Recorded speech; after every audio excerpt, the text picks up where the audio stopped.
We're back with the supermarket sleuth. Hey, Sleuth, the big thing we all worried about is inflation's hitting us, but we don't know how to save money in the supermarket. Can you give us some tips? Well, I think we've got to go back in time with this one.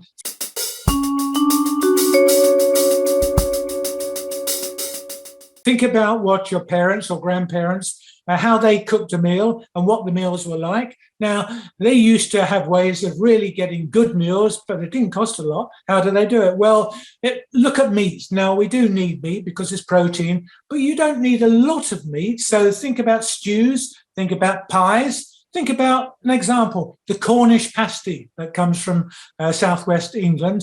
The Cornish pasty was made up for farmers working in the fields, and they needed to have a lunch some sort. So how they did it was they would make a small pastry container, a pouch for the product. There were a little bit of meat in there, not very much, but mostly it was made up of vegetables.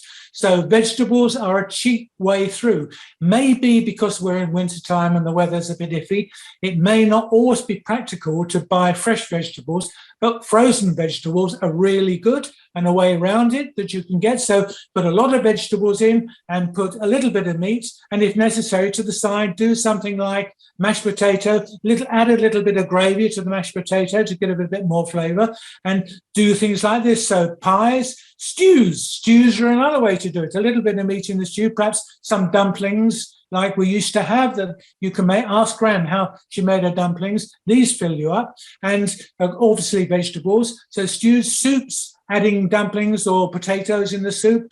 That's how we can get through using our brains to buy cheaper.